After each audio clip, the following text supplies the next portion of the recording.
born yet. I'm not a stupid. When I said I have to talk to you, like which I don't get. I haven't said nothing. So, listen, let me decide. It's going to be like a big deal, man. I mean, so like I said, I'm going on my pocket. About what I got going on. I really any Freemasons. We're tied. Actors, like I said, on the real deal, on the head honcho, on the big Don boss, tougher than everybody, the biggest gangster to ever walk this planet. Proved that solid the entire time. Don't have no holes in my rap sheet. I'm the most street gangster of all time. The most notorious, most ruthless gangster of all time in this entire country and in the world. Right? I don't have holes in my rap sheet. I just have holes in my stomach and abdomen. And the fucking trolls put them there. That's a troll on your piano. You who think that they want to play games with me, you don't. Nobody does. Because I don't do fake stuff. I don't do no talking. Like, action, you know what I mean? Like I said, I don't want problems with anybody, but if people... You see the difference? When I walk into a room, the origin... There's no chat available. There will be no chats allowed. Ever. Fucking troll. Hell no, you ain't got his chat open. There's still people in there watching. How do we spread the good word? Ledger to Alpha. People who are not Three genocide staffers are missing somewhere in your How do area. we get his viewers and to know I'm counting on that their he expertise can watch somewhere else? to end this operation. Lacey, I need you to do more Sneed Snipes in my absence, brother. I'm picking up more work hours. And it's going to be really tough to keep doing this. I am so fucking tired. I've busted my ass. And guess what? The first thing when I come to the door, he's live. You just nice one phone thing that you were going. Like, I just walked in and it's live and the cat's out there. I just my hat. It just started raining. And so I was just walking. Like that on my couch. Where's Nega? I don't know. Okay, I tried to carry a lot of I did. But I carry a lot of history in the street with me and things that I've done. You don't know. Hit this like so bad. You know nothing about me. Trust me, I am completely in the winning seat. I don't know how anyone would say anything otherwise. It's just silly. But I don't have plans why people want to pretend that they're playing horrible games. Like I said, they have nothing better to do. And it just seems like they want to make people feel uncomfortable because they're uncomfortable with reality. So that's their only answer every day is they're mad at reality. So they're like, how can I project so that he can feel how I feel, and it'll never happen. Nor have your words. Lacey, I know that when you're sniping them, people will show up. It's like the field of dreams. Because when I started, nobody knew about me, and I had 2 people in my motherfucking chat, and one of them was my girl. So, if you keep doing it, now that you're part of Sneedville, people are going to start subscribing to you. If you're part of Sneedville, please subscribe to Lacey. And when he goes live, unfortunately, he doesn't have to notify me I'm in the mansion, but he can command center. a link to his Richard, but intact. and we could go Most everyone watch else is, well, you got eyes. And Lacey has good We commentary. need to get this I'm really proud situation of you. under control. You did really ASAP. good last Be ready for anything.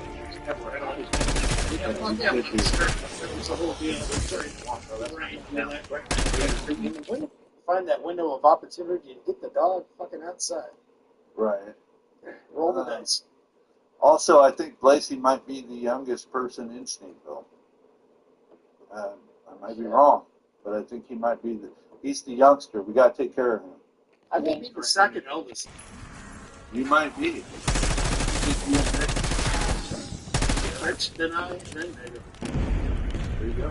Could be close. It just is me. You're going to listen, and like I said, you're all. Reminding And that's you. it. And you're going to do what you're told. Troll. Yeah, I don't know what I'm talking about, man. I'm not the one.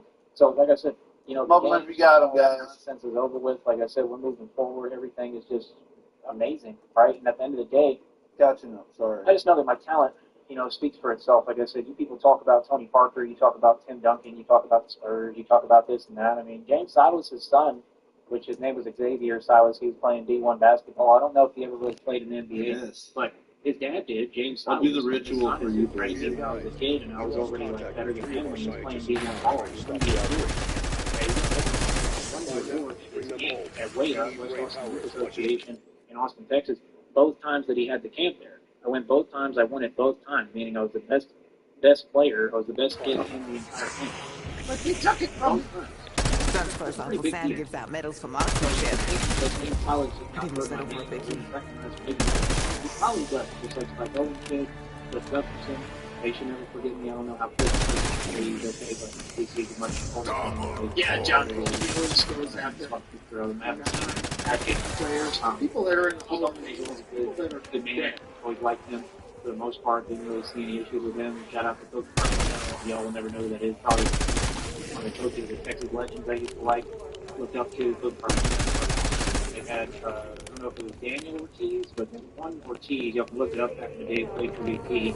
He was around at that time too. He was coaching in the camp that I was at. Players Better were a gamble here than some dodgy warehouse poker game. And, Those fuckers he was pretty cool. I like him. He's a bigger, more heavy set, the big bull, you know, like a batter. He's a cool dude. Like I said, I did the Ken Griffey Jr. camp in Kissimmee, Florida. Did that quite a few times. Won the award one time. They kept holding it back for me. I wouldn't try to unlock and knock What it happened out. real quick? It's a spring running Tuesday. You We ain't have that many stupid. robots.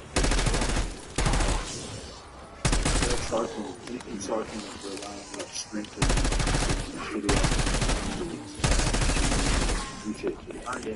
This was only the best. The Texas Legends, they waited forever to give it to me too. They didn't want to give it to me, and it was like, Alright guys, I'll be ready. I mean, they knew I was the best. Jared, hold it down, or I will remove you and mute you and block you. They said, you know what, we're going to give it to them because we earned it. You know, but I mean, every camp, I was the best there. You know, and like I said, this was all like 12 years old. So, I mean, like I said, I fielded batting practice with Barry Larkin right next to me, the old shortstop, not old, the shortstop of the Cincinnati Reds. George Foster was right there around me doing coaching and stuff. Not at that exact time frame, but I mean, not at that exact time, whatever time it was. But we were on the field, me and Barry Larkin were talking to each other. I'll tell you the same thing I told my ex during my last UTI. Like the It'd be real nice if you could save screwing me for another hitting day. or whatever, doing drills or whatever. Actually, they're just That's pretty. He said, "Be fun goes back." I pretty much handle everything. I said, I was not What you get for splattering your flop all over my good boot. Like the ball would be moving lightning fast, and it would be like it would come off the bat and then immediately catch. I have the quickest hand-eye coordination probably out of any athlete or anyone in the world, which is why I'm a master at hand-to-hand. You know what? So this is the thing. Why would a guy like that? Last year, Kevin set up laptop and fucking down some of those notes from the audience, right? Number two, I'm respectful to everybody. So that's all that I ask. But I demand They're chasing the ball. I'm not hurt anyone stuff. You know what I mean? That's all some weird, like, insanity stuff. Because everybody that's in their right mind, they all respect me. And they know better. They know how to talk to me and treat me, you know what I mean? So like I said, all that, we're not letting these games be more like I said, I just want my own direction with everything, man. That's what I'm going to continue to do. I don't care how nobody feels. But yeah, like I said, over there, very large field in bad practice. Like I said, they approached my parents, these coaches at Westminster College. I don't know if it's the same one A-Rod went to. There's like two of them out there in Florida. Might have been another one, but either way, pretty cool deal. They approached my parents and said as soon as he's of age, we want him to play for us. John Cole, he's a master of hand-to-hand. You know what, Spencer? He ended his stream earlier today. Did you hear what he I said? understand that. My dad That's has what me that around. looks like. There's a Coach Gardner at Concordia University. That's in Austin or like Round Rock, I think, area. My dad was around him, talked to him a few times. Coach Gardner, he was like a short, more heavy-set individual, kind of chub-chubs. He was an older man, but he was generally pretty cool. I did the camp with them too, with Concordia. My dad that's what he would put his money into. You know, he put money into, you know, kind of piece by piece, but he put money into training me to be a Major League Baseball player, and I played shortstop.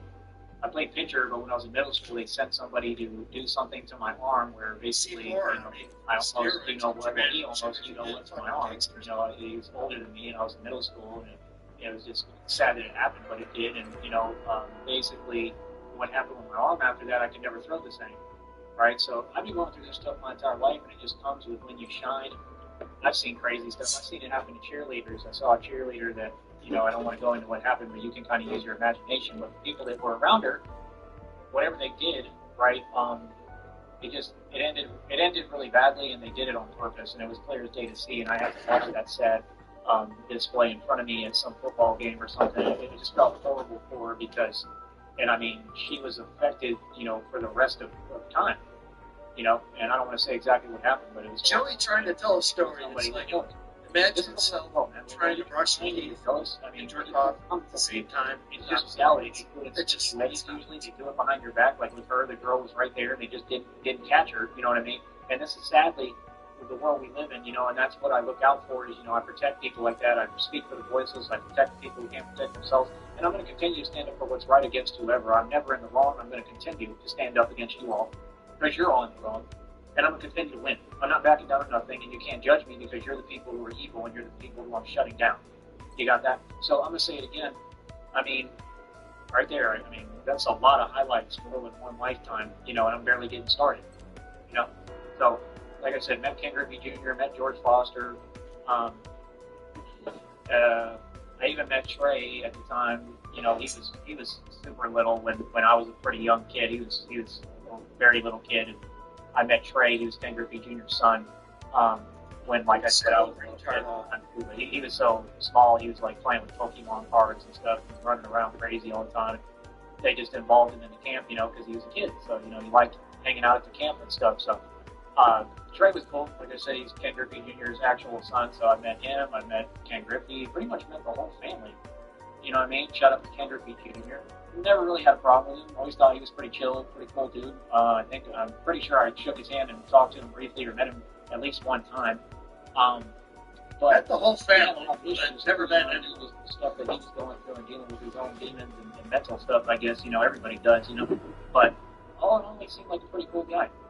You know what I mean? So I mean, like I said, outside of that, when I was smaller than that, I ended up getting better than all the girls in ice skating. My dad put me in ice skating to work on my balance. And that's why you see I have all this like athletic ability and talent. I mean, I literally got better than all the chicks. I was ice skating better than all of them, to the point I literally was like a pro at a very young age. So people don't understand how much stuff I've actually accomplished in my life. And then, like I said, when I went into tennis real young too, and I mean, at 12 years old, I was playing and ranking in the top 4 of the state of Texas constantly, kind of moving up and down in the ranks of the top 4. I was always the top 4.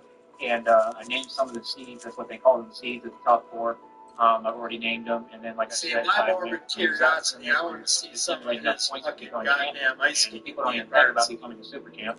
But me, I figured out how the system worked, ended up winning like the second ZAT tournament I played immediately, won the whole thing, so I became a champ like overnight, and then I'd go to like Lakeway You Tennis think you Center. wear one piece or a two One of those piece? centers out there, maybe it was Steve Austin, I wanted to say it was called, or something like that, something like that. Somewhere in Austin, like near St. Michael's, the high school I went to, I think it was kind of out there. But basically, I go back there and everybody's like, wow, you're a champ already. And then I ended up winning the champ tournament in Corpus. And my finals again was against John Haley. I defeated him atrociously and won, and that was it. And I was a super champ. And then I played the national tournament as a super champ right after that. We ended up going to Oklahoma. And that's the only national tournament I ever played. And then my father, I don't know. What color would the tutu be? God damn, I gotta say purple. I gotta say purple tutu. Like I said, Joey's out in the moo-moo, the two-piece moo-moo, with the little mini skirt on. I told you guys he was an ice skate champion. What do you think? Like I said, One piece or two piece? Him, it would probably be like a two-piece with like, Satin or something. God, what the fuck do they call that? A leotard? Kind of like a sports bra. I can see it now. That's how he would roll. He'd roll with like a little, teeny little sports bra. When you have to do fucking gymnastics, when you have to get him on the balls, I'm tired, dude. fucking You got me thinking too much. run down the ramp, springboard, fucking chest burst to the horse. I shouldn't have to think right now, Sheriff. Don't ask me any fucking questions, okay? Envious or what if he, no, he pulled me out of it. Maybe he didn't want my ego to get too big. I have no idea, but he usually had a reason. Marty! For his opinions. Pretty Marty's methodical here! and very smart. So Marty, we I don't know why met he you. did that, but that was kind of Gotcha. it. And then like I don't know, I like took a break from it, I think. But when I had my run, I had the best run anybody's ever had. I mean, that's my point. Like I have in pretty much everything, right? Like I said, I mean, I've done a lot Like I said, in my life. Could you imagine, So, like, I'm just trying to Blades of explain. Glory? I've been doing this for a long He's time. wearing a Basketball, Batman yeah, costume. he's telling me, Inside you know, the costume. baseball, he's On a good. fucking If ice I know show. anything, it's basketball, and he also helped Yeah, me with just basketball. like Blake. Get a lot of training with that, and I would just kind of alternate like which one I liked the most and was into. I've just always had a love for basketball, man. It's kind of different, you know. I do for baseball too, but something about basketball, you know, I don't know. I mean, they're kind of they're totally different sports. It's a different love for each sport, you know what I mean? But I'll always have love for baseball, but it's so hard you can't train by yourself with it, and it's a sport that takes tons of practice. So Playing with a either lot way, I of gotta balls figure out right now. you know, when these blessings come, if they do, which I believe they will, I have to get back into the training for all these things too. I mean, that's the thing. I have to literally take Christina and have her with me, and I have to train for tennis. I have to train probably for baseball. I'm probably gonna have to join a team and stuff that I feel safe with and trust. You know, with all the stuff that I've been through physically, because it's just I don't know. Baseball is still kind of iffy about because of all that, but I'm sure I can figure it out and get back into it. You know what I mean? But it's just with all the stuff I've been through, you know, a lot can happen in baseball. But I want to train to get back into that. Definitely want to train for tennis because I think I could definitely win Wimbledon, and I think I could actually compete and get to Wimbledon straight up. I don't see any reason why, because all I would do is figure out what circuit do I need to be a part of, how many ranks do I have to move up, and I just do the same thing I did when I was a kid. And people on here know I can do it. That's why they get scared. I can win You need to Wimbledon. get him out the fucking I'm not early joking. circuit. In my sleep. I'm taller now. I'm a lot taller. I was one of the smallest kids when I did all this stuff in tennis. So I'm 6'2" and 165 pounds now, and I'm pretty much pure muscle. Yeah. And I'm stronger than probably any human on the planet if you really put it to the test. I mean, I should be able to literally like run my opponent back and forth until they tire out, just like I used to, and I should be able to win every match if I really push hard enough. My legs are super strong from all the walking. I mean, God has definitely done that as far as training me. My Yeah, legs are he's strong. tell. So I mean, in the six Fucking and just and the reaction time. That's another thing I probably do. There's a couple of things I want to do. They're playing on clay, and this foot just comes through the fucking soul. It leaves the fucking skin. My leg is strong. Why? The ball was outbound. You can tell from the skin of my foot. Dude, you guys, he walks like fucking 20 miles a day. How does he look like he skipped leg day every day of his fucking life? How is that possible? You ever think about that? Isn't that a fucking trip? Think about it. He walks all fucking day. Looks like The only protein you get in your life for the only goes to your cheeks and your vocal cords. You know, from it's giving gonna keep blood depleted is the out. only protein he gets. God damn. Yeah, and then eating fucking nothing but sugary foods and not eating anything that's gonna help you build. I think he's scared of vegetables. You need vegetables. You gotta bulk up, dude. I ate nothing but tuna fish salad, peanut butter, peanuts, you know, trail mix, shit like that. That's like all I ate. Cut the bread out for a while too. Get stacked ball. I want to train for tennis. I want to train for baseball. I need to get what they call a radar ball, and I need to get this setup thing. They have like a blue thing. Sorry, I gotta catch They up, used to have guys. this stuff in Baseball Express. It was a magazine my dad used to read, and he showed it to me. and Ashes, I was welcome in, Ashes. Little League, they literally Got a picked GoPro Woody, camera like built always for you. They nicknamed me that because I used the wooden bat. I never used aluminum, meaning that everyone had an advantage over me, and I still would end up with more hits than anyone in the entire league.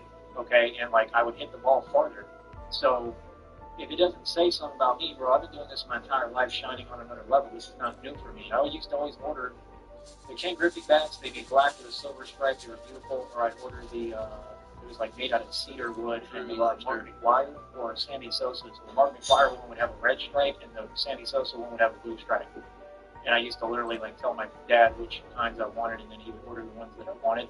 And you know, my favorite obviously ordered became everything Junior for one, me. you know, but I love the wooden bats too. I don't know, they hit different. And then of course the coolest part was I was in Little League, but I would break the bats. You know, Negasonic, you need to learn how to answer your phone when I call you on Discord. Now you are blocked and hidden from the chat permanently. because when they're wooden, they actually break, and it's kind of scary sometimes when they do. It's pretty graphic, and definitely went through a couple of bats that you know, cracked in half and broke. So.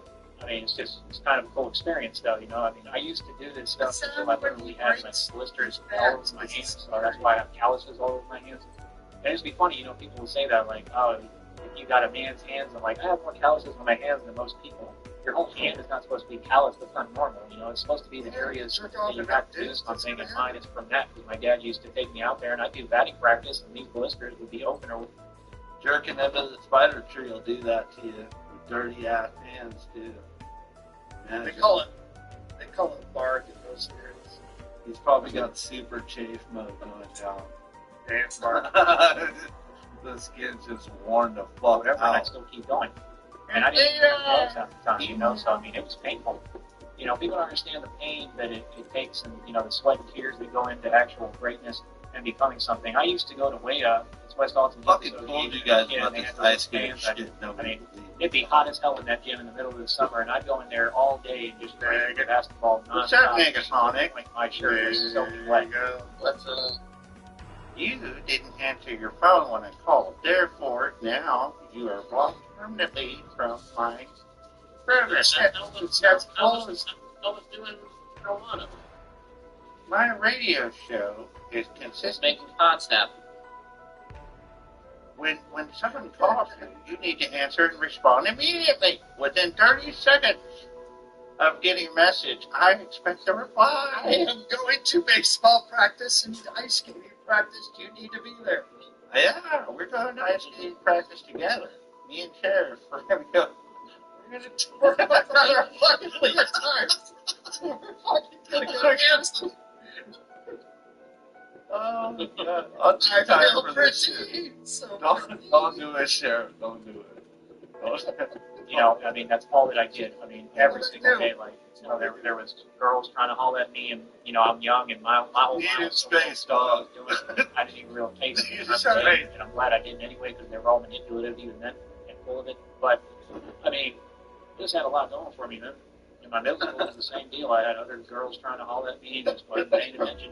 Just didn't care because I was focused on what I was Get doing. some good I was focused comments on being the tonight, best, guys. just like I Good never was job. saying. I never focused on women. I focused on myself Oh, and being shit. the best that I can be, and that's what I Yeah, well, realized. you're in here to learn. And they're not women because women. Did she get her are going power to be back? that's why they're going to want to be with the ball. We got a special guest straight from the blessings of StarCon have brought us forth Shamrock. Oh, it is smart. Here. I told you she was real, bitches. Teaching witch, bitch.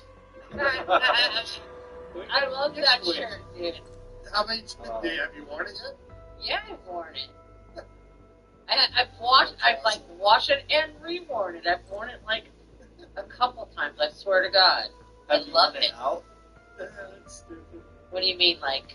Like, No, out because and out? no, because he got it big enough that I can wear it as a nightgown. So it's it's a little bit too big just to wear out, but it's perfect for like, you know, Yeah, nightgown. that's that guy's fault. Yeah. Yeah, no, I'm not complaining. I love that.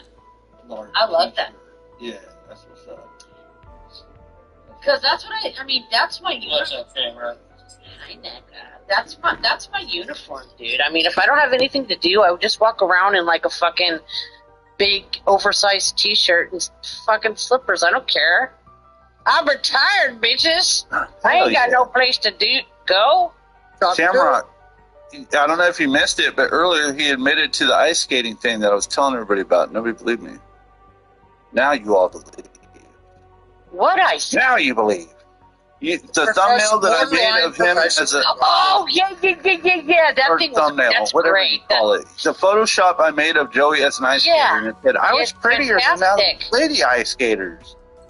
He said this months ago. I don't know how people missed it. It was like fucking 6 or 8 months ago. He said it, and I made that Photoshop, and people had asked me, did he really say that? I think Lindsay asked me that. Did he really say that? I was like, yeah, dude, it was like a stream a month ago. But who's going to be able to find it, you know, for how much Yeah, it I does and believe shit? you. Yeah. So, well, Sham, I I proposed the question. Is leotard one piece or two piece A leotard? for ice yeah, skating? his ice skating outfit. Do you think it's a one piece or a two piece? A one piece. One piece? Yeah. I suggested two piece. But I was just going to say, Shamrock, he admitted tonight about the ice skating thing again. So it verified Oh, great. the Photoshop for me. That was cool. He said he was an ice skater? Yeah. Hi there, Yeah. dude. He said it just a little while ago. Oh, dude, Oh, wait, he said he was an ice skater? here's, no. He said it again. He said it basically before, a almost. professional ice skater. Yeah. And he said he was better than the lady ice skaters. Last time he said he was prettier than the No, lady. he said, actually, if you want to Yeah. bring it back, he said, Or- actually, when I was like, he was talking about his professional baseball career. He says, when I was lighter than that, my dad had me trained to be a professional ice skater. Oh Yeah. my god. When I was lighter, when I was dainty. He said I was better than the You lady. guys, now I mentioned. Now I'm like. Make it sound like we're getting feedback, dog. Feedback. Feedback check, homie. Now I'm fucking. So, I'm visualizing this fucking idiot ice skating with his teeth all, with his missing teeth, with his fucking hump on his back.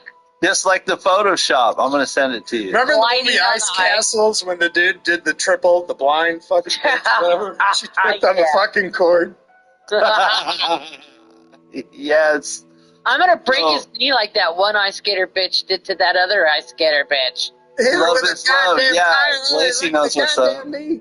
Yeah, you're gonna take one to the knee, Joe. Yeah, he said he looked better than all the girls. He said, he said, I was better looking than all the girls.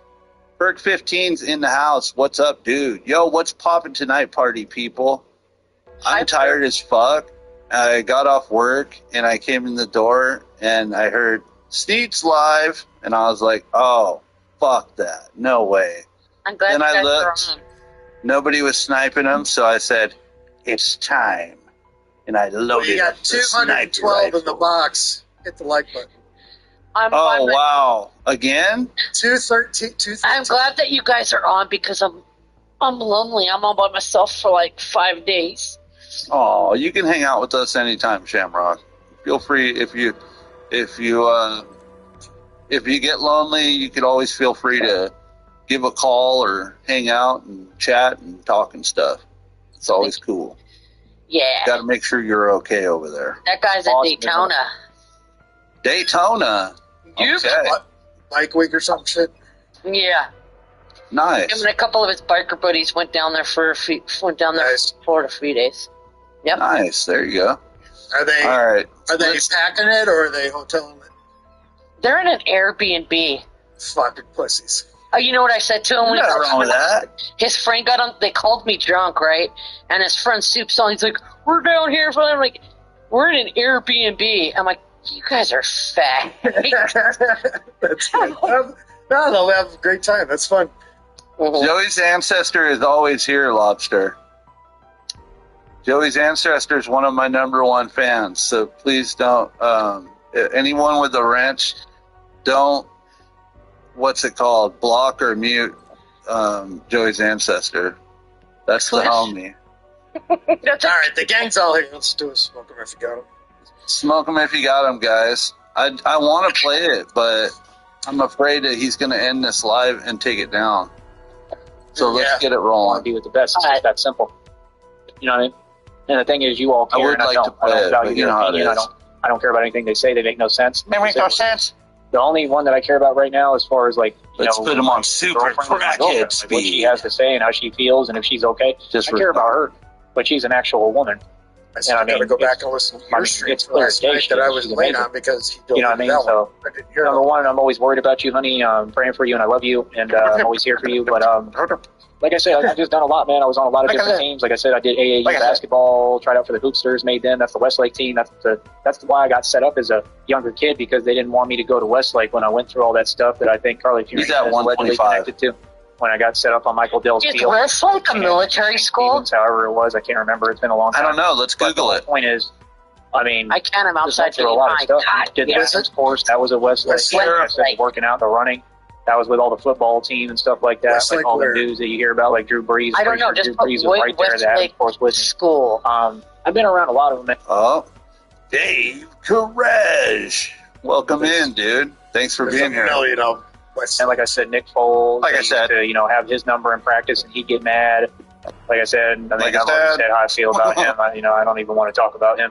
But like I said, they all failed. Like I said, they were in middle school and they were making sacrifices and doing the same demonology all Masons do. Those are all. Hey, the one thing I Fine. noticed, he has Yeah, not I brought never up understood, and now Christina I do. today once. It wasn't amazing. It was a good thing. See, I didn't sell my soul, and I knew it was a good thing. I didn't fit in with none of them. I didn't fit in with Dusty. Dusty was like a big linemen, right? And I told him off one day, and I mean, these were, you know, people that were way bigger than me at the time. I was the smallest kid. Maggie, you were listening to Rich earlier. You know, Ralph Nader, he was another one. He talked about it, smashing and, you know, kind of got his karma. Yeah. His karma. Same with You Jay didn't bring up Austin. He got his Christina karma. He was today, big. have you? Father worked at Silicon Labs. You can't tell me that this stuff hasn't been going on. I know everything. I think he did, but just like, honey, I'm gonna check the DM. Best of Rapid me. response team Alpha. Oh, actually, 30 never Chief mind. Blanchard. He did on this Oh, screen. God. God damn it, when he was doing ice Barricaded the skating command practice. center. Got a little dinged up. I All in. see practice. See if there's anyone left to Imagine this stay. fucker on Body cams live. I'll keep eyes on 35 years old, fucking busted. I'm gonna get myself some fucking box Side of the ring. figure skates. Hey, no, I'm crashing to the side of the rink. It'll be great. Practice on ice skating. Earlier, like he said, that, yeah, he's gonna start doing sports games. He wants to pick up ice skating again. This game is gonna depend on his practice. Oh, Sheriff, we got homework for you right now. Alright, Shamrock, what was it? Westlake? Staffers are missing somewhere Yes. in your And AO. what do we need from Westlake? Locate and It's extract. like what? Counting on their expertise That's to end this cool. outbreak. There's What a are we looking million for, of them. There's a million Okay, of them in Southern California. Try this and then let's narrow it down. Try Westlake. It's the military. There's a military school. Westlake Military School. Can't tell you how Done much with I that. love that poppin' Should sound. Google closest ice skating rink to Brownsville, Texas. What's going on, bro? That's your mission if you choose to accept it. Just know that Sartan demands it. That's what people All right, hey, Lobster. Lobster, he got that PFT, that basketball thing from some kid on Pinterest. All of them just Yeah, I did a reverse they deserve. I started a Necromancer character in Diablo and I named her Sartania. It always comes. Every time, without fail. That's what people don't understand. You can't. What? I started a Diablo character, a Necromancer, and I named her Sartania. Oh, wow. Sartan would be so honored, Shamrock. You play Yeah. Diablo? Yeah, hell yeah. Are you on Xbox? No, I play it on the PC. Is it cross-compatible with Xbox? I have no. You're asking the wrong person. PC's dude, Xbox. we should Yeah. link up. Yeah, you guys have Game Pass. I do too. Yeah, I've got Ultimate Game Pass. Watch out. Watch I out. shouldn't even pay for it. I haven't played a video game in like 3 weeks. Why the fuck do I pay for Game Pass? Ice skating rinks in Brownsville. It's insane. I pay just for beat shit Oregon that I Trail. don't even use. It's Oh, crazy. did you die of dysentery 8 million times? He's still here. Yeah, Nigga lives since on. 1984. He's the only one that lives that game. He's the only one to beat it. Yeah, that game was tough. I remember that when I was a kid. The young generation have no idea about that. Oh, okay. This is probably what he means by Westlake. Hold on. Go ahead. Did you find something special? I'm gonna hit play. It has something to do with breast. Let me know when you're ready. I'm gonna hit play. You can't just run around doing what y'all doing and then laughing about it and trying to lie about the stories. You know, like I said, they were making actual sacrifices, bro. I know everything about everything, bro. I had to sit there and watch all of that, sadly. And it's just sad, man. Same with, like I said, Philip Bell. He was a homie of mine. They did the same thing with him at St. Michael's. And, you know, I didn't get to see any of this, like, in front of me, but I just would be there to hear the stories after, and it was just very clear what they were doing. We got stories. You know, like the one guy in middle school, Steven Schaefer and Wade Lamb were talking, and they're right there, and Steven Schaefer's like, yeah, and he had the best game he ever had. And Nick Foles is right there talking about it. Be I know right Nick back, Foles folks. was actively doing that in middle school. So, I mean, he sold his soul. The NFL doesn't mean that you made it or you're the best. It just means that you sold your soul and you made sacrifices. See, if people stop feeding themselves a line of you know what and start telling themselves reality, then you'll get a clearer perspective of the world that you Oh live my in. God, Everything you know is what? What a- What's going on with us? Clear as day. Y'all better wake up, man. Like, wake up, man. Y'all better wake up. So, like I said, that's why I ain't got no time to talk to no demons. I'm an earth angel, bro. I don't let demons run their mouth to me. I don't let them sit there and talk fly I'm to me. surprised We that don't this play was like the that. same on that You Pandora understand? You don't run chick. your mouth to me. I really know better. All y'all. So, like I said, at the end of the day, I'm an actual angel. I never like I said, we saw what happened with the truck. Won against the truck. You know what I mean? Took on the truck and won. Walked away. That truck was nothing. That was a minor accident. In Atlanta, when I had that stuff happen in the club, that stuff I had to reteach myself how to talk. Bro. I haven't seen it every time, bro. You're doing a good job, stupid. I'm completely disattached from all y'all. Disattached. Like, bro, I don't care about I understand the art of detachment. I really do. Like, I don't care what those are talking about. That's what people are saying about me. That's going on in the corner, and I get beat down there out on the field. Y'all are too addicted to other people. You're too codependent and worried about other people's things. I'm not. I don't care at all. I don't care how no one feels. I don't care what you have to say. I don't trust any of you, and all y'all do is lie. All y'all do is sit there and plot and be envious. I'm sorry, about what? I'm not going to talk to you about what? Talk to the enemy. For what? The way I was raised, you don't talk to the enemy, you defeat the enemy. And you stand up to them directly in their face. And you make sure that they back down and tuck their tail between their legs and get to running. Feel me? That's the school of thought I come from. Like I said, grew up on Trailside Drive. Like I said, had a ton of stuff I was involved in there growing up as a kid. Won every time, right? I think that I definitely had like a spirit, like in me at the time. Because I could see it in pictures and stuff. And like, it was kind of scary, but like necessary for me. Wow. Right? Okay, I do care. That'd be a lot. Every day. Okay. And it How was about you throw me an ice bath and take one of my kidneys while you're at it? All of a sudden, I had everybody like. This morning, I woke up.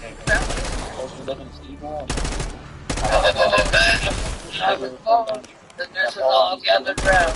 The head nurse spoke up. At all. You feel me? So I wasn't doing no talking either. I come from a bad from Trailside Drive. I told y'all some of the stories that happened on that block. So like I said, Austin's is a lot realer and more stuff that's happening. I just don't feel bad now because I have everything set up in the way that I want it. I'm looking at the homes on Trailside Drive, Joey, and they're all pretty nice. I don't. That's All not my a cars get are good. All my cars are in my car lot.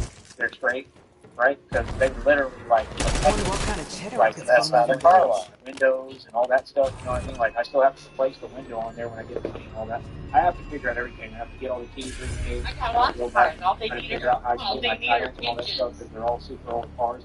But at the end of the day, I mean, I own it. You know what I mean? So I mean, it is what it is. I mean, it might be a lot of work when you have money. It won't be no big deal.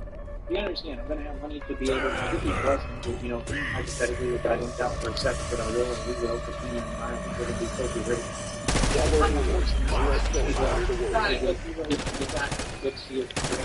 I believe that those people feel if it's much more serious, if you can't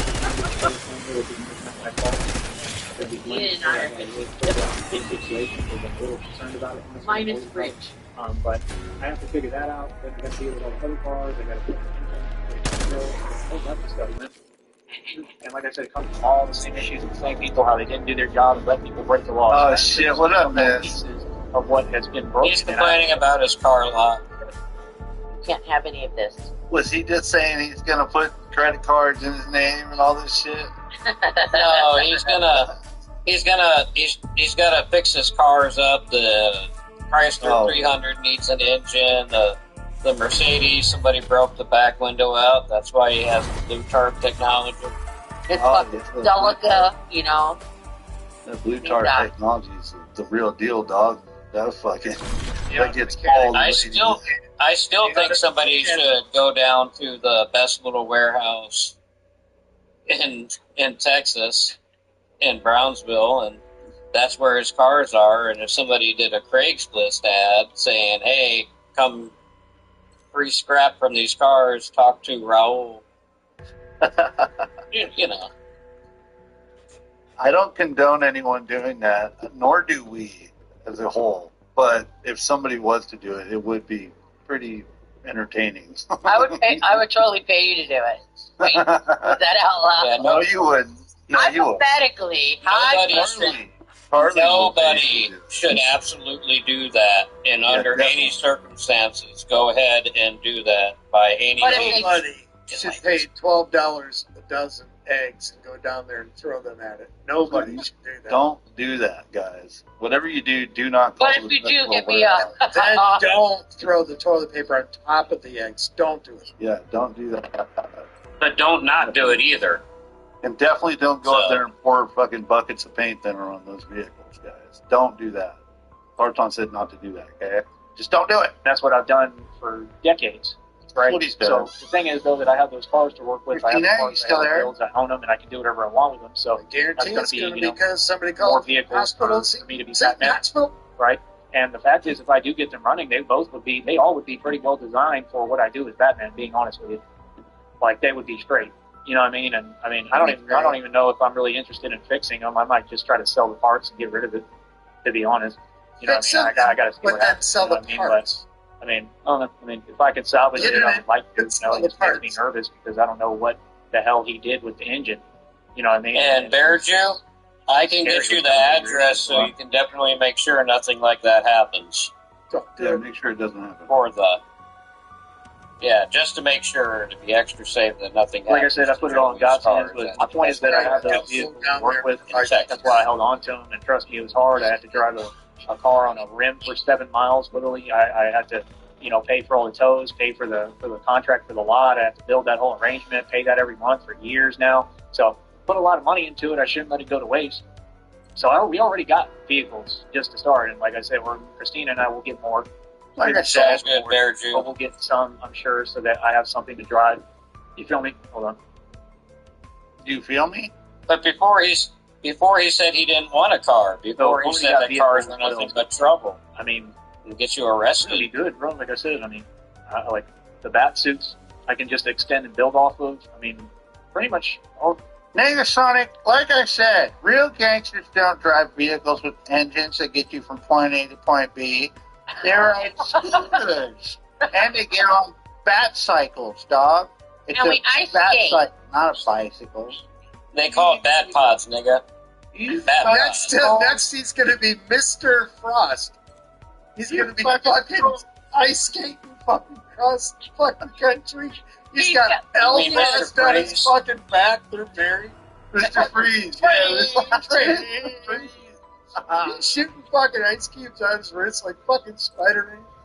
The ice skating. I got the new upgraded ones.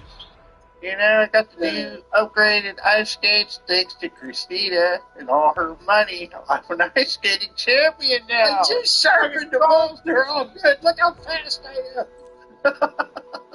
Already got everything that I need going into all these businesses and everything I need to do. Like I said, we're going to buy more scooters. I'll be able to probably have that bat cycle fixed at some point. The whole thing will be completely pointless at that point. How did I just fucking predict that? I knew he was going to talk about a scooter and a bat cycle.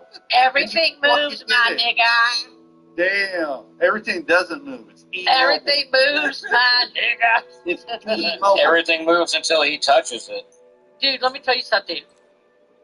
My daughter she very rarely can hear what's going on when me and her dad are on the computer because we have headsets.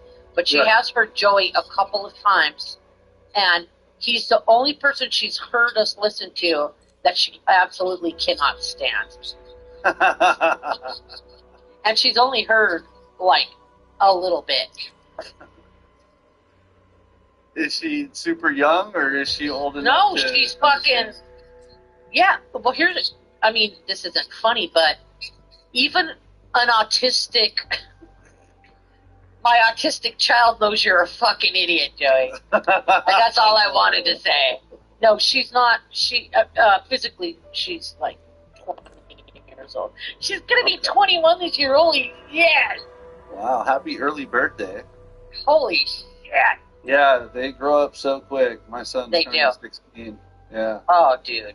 That's fucking nuts. It seems like just yesterday I was carrying him on my shoulders, and My son's able going to to be just 30 lift and him not up too and throw long him.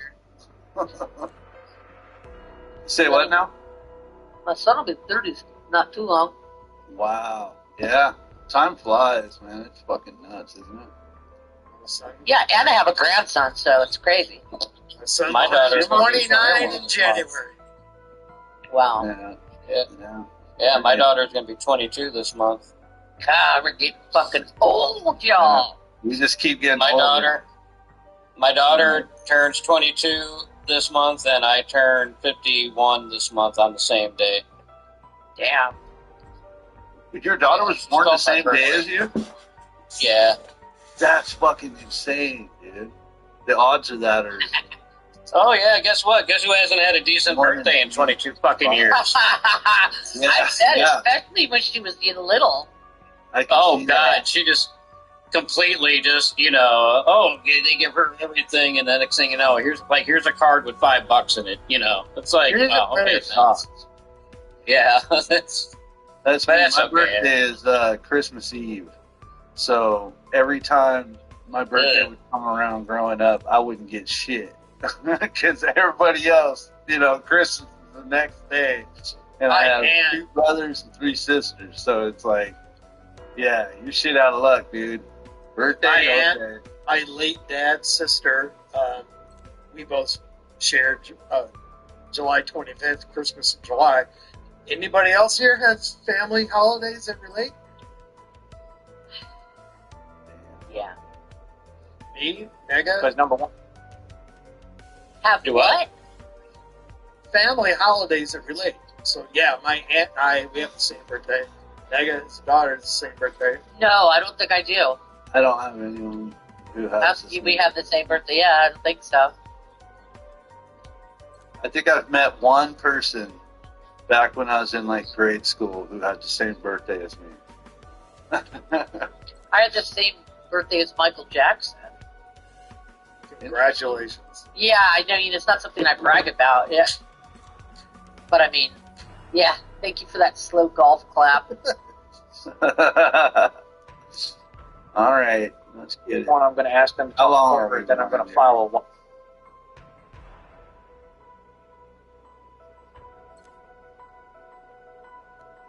I want to start with Donald Trump's tariffs, what he said in his joint address last night, just a little more than 24 hours ago. Tariffs, it's a beautiful word, isn't it?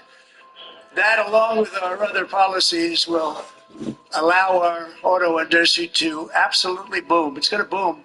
Spoke to the majors today, all 3, the top people, and they're so excited. So excited. Tariffs are going to help the auto industry so much. He knew it wasn't true then. We had already heard from Ford CEO saying it was going to blow a hole in the industry. And here we are, 24 later, exemption time. Mm-hmm.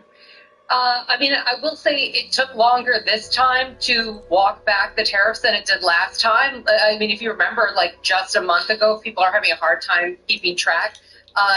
Early February, he said on a Saturday he was going to put them in place on Tuesday, and then by Monday mid-morning they were called off. During his first term, he had threatened to put tariffs on Mexico.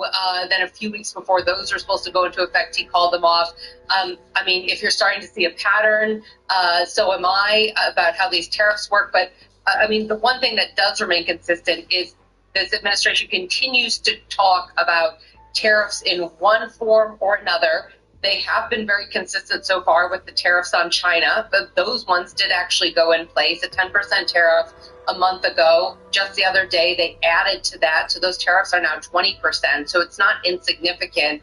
And even this latest walk back with the auto industry, yes, that's a big lifesaver, at least for the next month, for the auto industry and all the industries that are dependent on that, like the suppliers in Michigan and Ohio.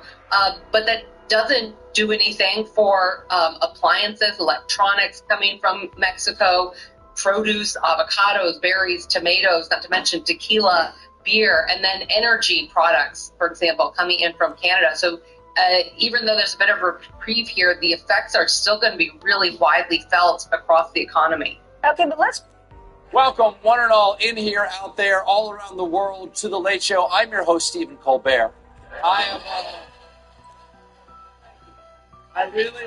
think I might have to latch on to your energy like a lamprey for tonight's show, because we're a little tired around here. Stayed up late last night for a live show following Donald Trump's address to Congress, which set the record for the longest address to a joint session of Congress ever.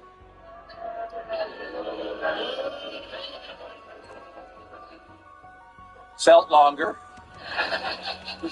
The president devoted much of the speech to defending the 25% tariffs he imposed on Canada and Mexico. Now, I don't want to get too much into the weeds here, but tariffs are what economists describe as bad. When he first proposed them, the Wall Street Journal said he was starting the dumbest trade war in history. Yes, it's clearly the worst trade since third grade when Timmy traded his Dunkaroos for an apple. Smooth move, nerd.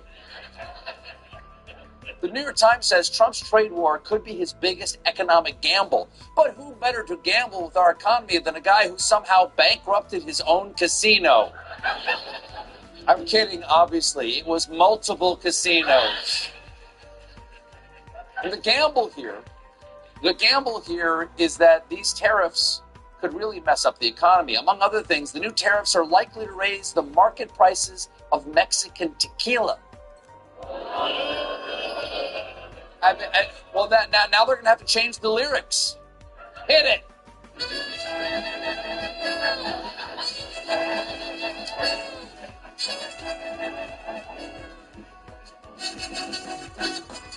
Water.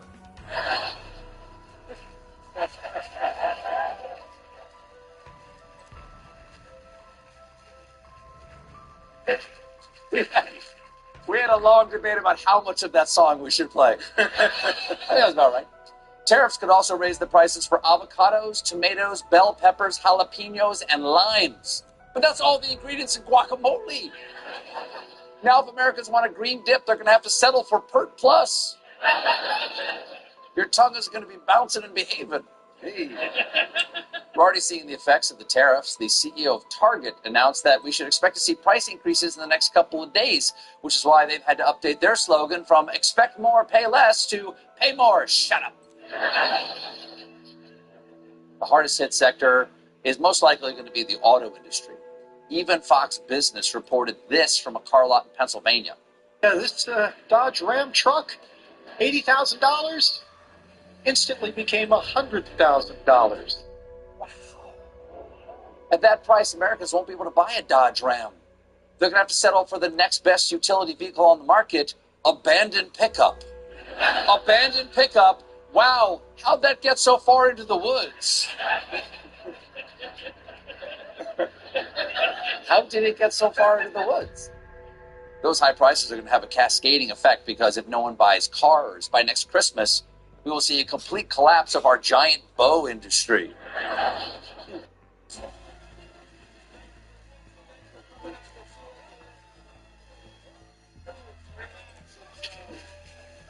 A rare rainy day here in Los Angeles. Did you wear your cute boots to work today, Jim? Yeah, of course, Jimmy, of course. It's a great opportunity to wear your cute boots. Today's Ash Wednesday also. You know, it's a bummer when it rains on Ash Wednesday. You don't even get credit because the ash washes over your head.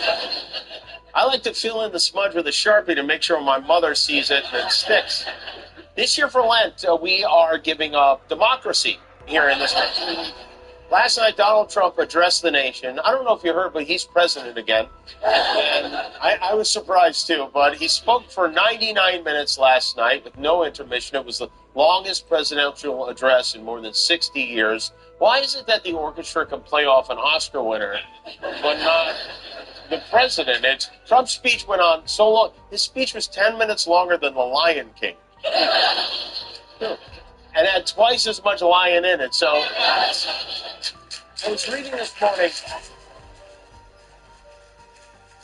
You know how many times Trump lied during his speech last night? 11 million. 3 fact checkers died adding it up. Not everyone was a fan of the King's speech. And one gentleman on social media, I think, summed it up pretty well. He wrote, "That may be the angriest, least compassionate, worst State of the Union speech ever made. It was an embarrassment to our country." Oh, wait, that was what Trump wrote about Biden's speech last year. Well, he topped it. There was plenty of worst gentleman on social media, I think, summed it up pretty well. He wrote, "That may be the angriest, least compassionate, worst State of the Union speech ever made. It was an embarrassment to our country." Oh, wait, that was what Trump wrote about Biden's speech last year. Well, he topped it. There was plenty of Biden bashing last night. Trump said Biden was the worst president in history. He blamed him for the price of eggs. He said a lot of crazy stuff, but this is one that really stood out for me as he pretended to be concerned about cutting costs and rooting out fraud and all this. He made the claim that under Biden, the federal government was spending $8 million on this. $8 million for making mice transgender. This is real. No, it's not. You hear the president of the United States say we're spending $8 million to do sex change operations on mice. You say, well, I'm sure he's exaggerating, but there must be something there. Turns out there's not. It's not real. The government spent money on transgenic mice, which are genetically modified mice they use in lab tests to study disease. It has nothing to do with being transgender, other than the trans part of the word. You think they know this and just ignore it, or are they so dumb they don't know how to Google? Or maybe they think we're so dumb we don't know how to Google. I don't know. They're turning Mickeys into Minnies and Minnies into Mickeys.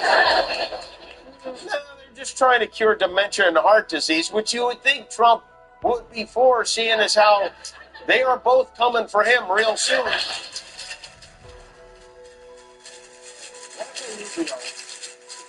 He gave up his job as senator to become Secretary of State. He's the guy who looked like he was about to cry last week during that meeting with Zelensky.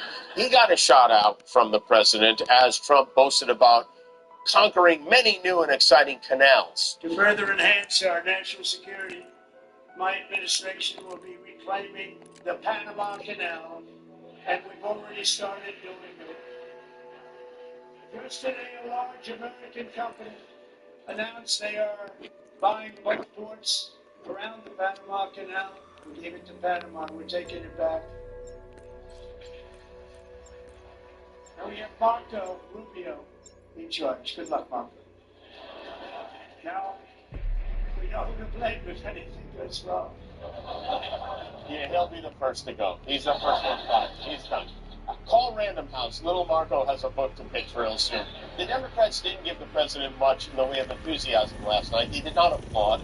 And, of course, he whined about that afterwards. Security Chief Blanchard. More offended up for it. Can you imagine going into the room and being forced to stand up and applaud for somebody? See if there's anyone left to say. Marty M's live. I'll keep eyes on him. It's different from that. You know, it's not. It isn't. Sentence. Have fun. Every time one of the presidents is standing in front of his party, it's very for them to support, to slobber over every word and clap like a bunch of seals eating sardines. But for this man, who by every inside account is considered by most of them to be an imbecile, but when the cameras are on, man, oh man, they cannot get enough of everything he said. We are going to conquer the vast frontiers of science, and we are going to lead humanity into space and plant the American flag on the planet Mars and even far beyond. This is a powerful victory and action. We will win red traffic lights, only green from now on. Americans' momentum is back, our spirit is back, and measles are back. Put my bet in. Soon to put my money on a 3-legged horse. I had them on my balls. I also signed an executive order to ban women from having their periods. And it's very bad for our country. Melania says it's not time of the month. All month. She's fantastic. So much menstruation. Melania. Thank you. God bless you, and God bless America. Clap my hands. That's right. Congresswoman Alyssa Plotkin from Michigan, the Democratic response was good, but she used the word fraud, and that's just not going to work. Trump she's saying the election was fraud.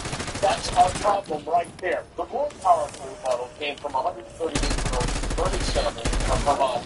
His response to the president was downright poetic. Trump claimed that the 2020 election was stolen from him, and that he won by a landslide. Remember that? A lie. Trump claimed that the January 6th insurrection was a day of love. A lie. Trump has claimed that millions of undocumented people voted in the American election. A lie. Trump has claimed that Washington is a hoax. A lie. Trump has claimed that Ukraine started the Olympic war with Russia. A lie. That is the Vermont version of a diss track. He's like Kendrick Lamar in orthopedic shoes.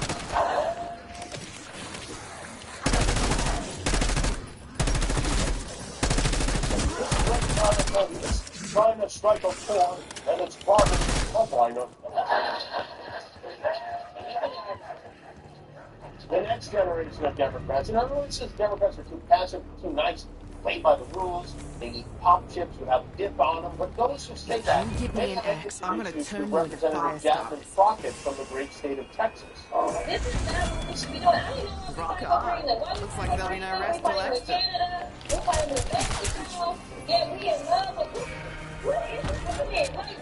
It's like my 7th birthday all over again. The only thing missing is the drum.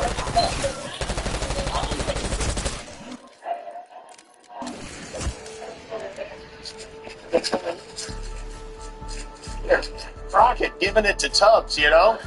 There are now at least 159 cases of measles in Texas. It has also spread to Georgia, Kentucky, New York, California. It's all over the studio right now.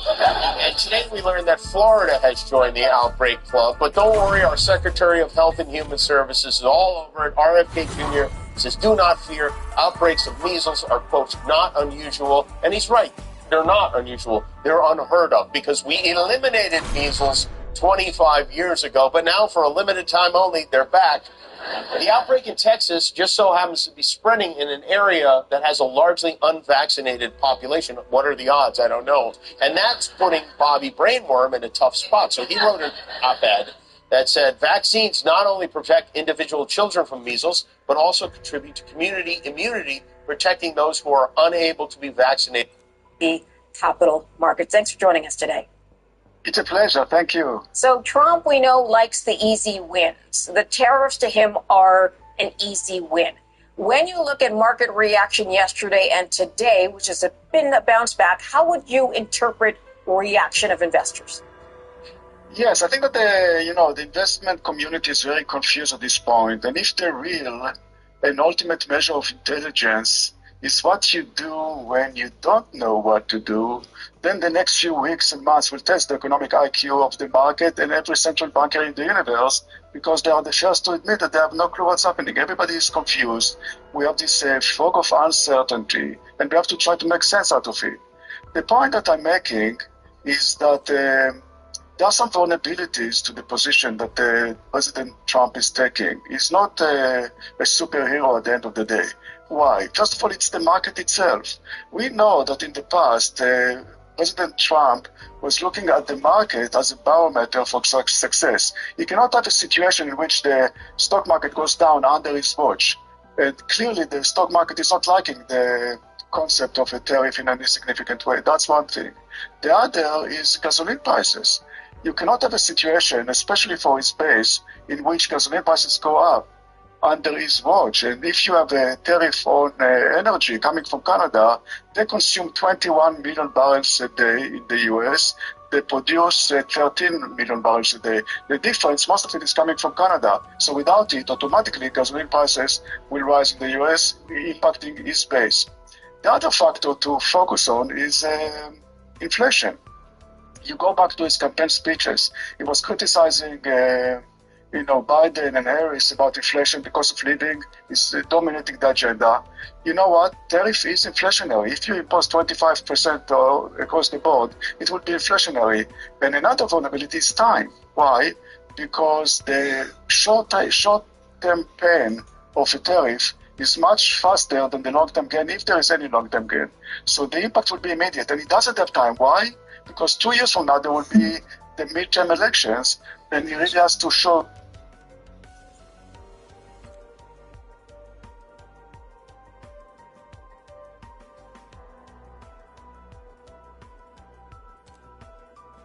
Has Alberta finally had enough? Are they looking for a way out?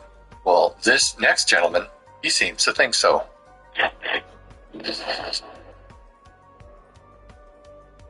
Welcome to my channel, y'all. I hope you're having a great day.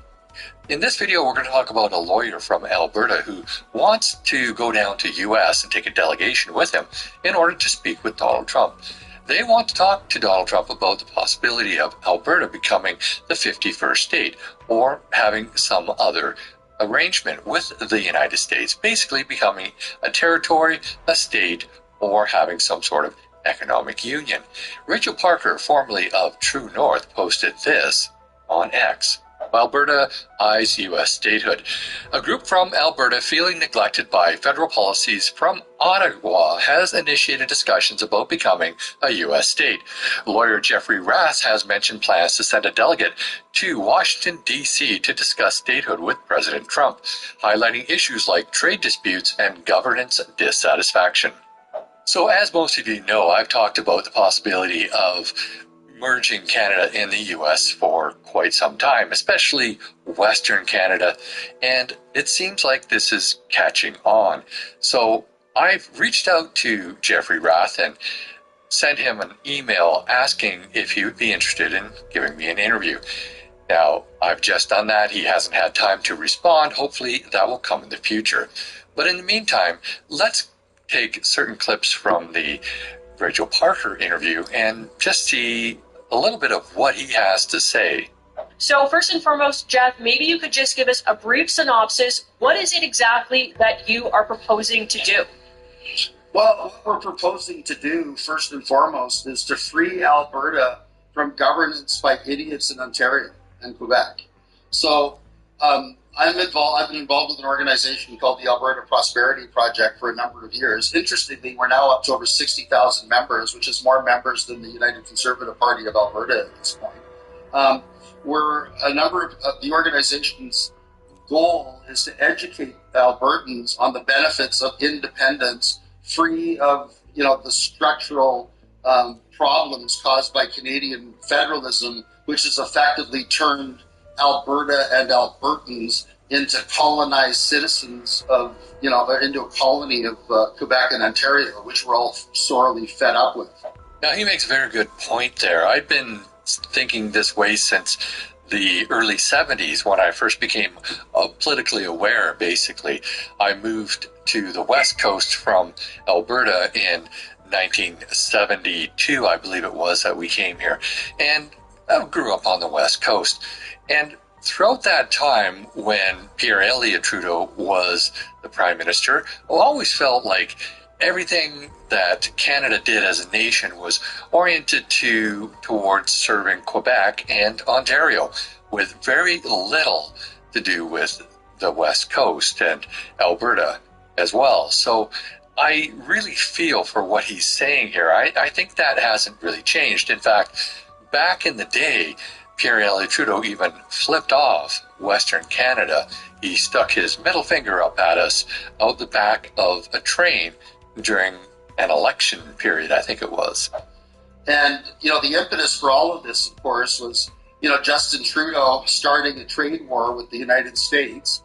And we all think it was done intentionally so that he can cling to power, and so that, the Liberal government in Ottawa will have an excuse to run up another $1 trillion in debt that's going to be paid for by hardworking Albertans so that they can get reelected when no trade war needed to happen. And this, of course, is another very good point. See, they're using Alberta as a bit of a pawn.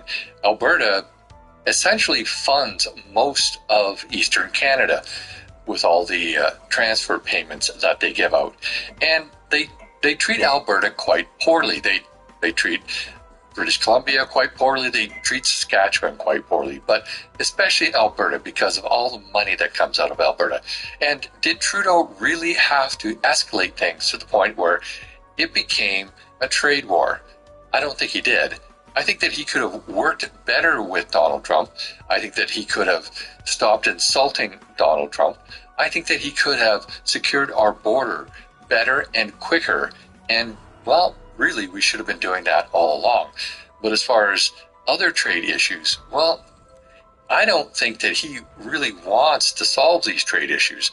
I think he wants to cause these issues so that he can build up anti-American feelings, just like his father did, so that he can cling to power.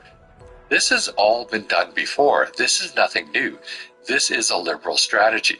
Of course, as an Albertan who has been more than fed up with the degree to which Alberta has been mistreated, and we've literally had hundreds of billions of dollars siphoned out of this province to go to Quebec to fund social services in Quebec that Albertans could only dream of.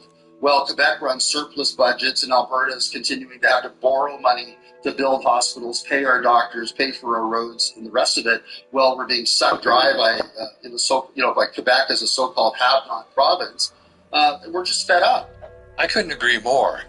You have provinces out in the West who are feeling the struggles that we've been feeling for quite some time with the economic situations that are basically imposed upon us from Central and Eastern Canada. Now, I have nothing against the people back there, but the politicians, they completely suck. They're the ones that are creating this problem. It's not the people, it's the politicians. I want to make that very clear. So what kind of arrangement is this gentleman thinking that they will seek from the U.S.?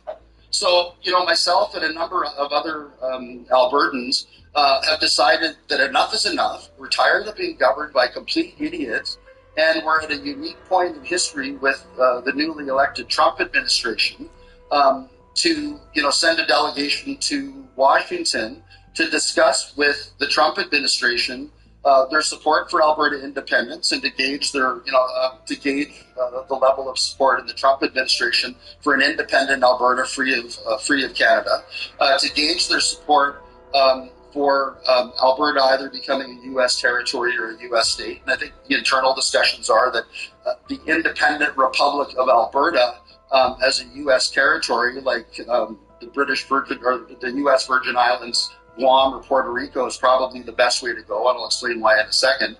He goes on to talk about the benefits of actually becoming a territory instead of a state, but also the possibility of becoming a state.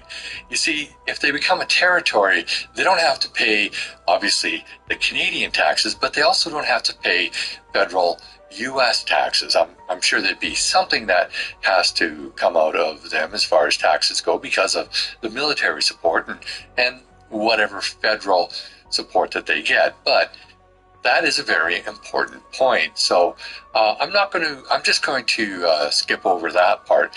But I do want to see just how much support he thinks Albertans have for this idea. Obviously, this is a democratic process.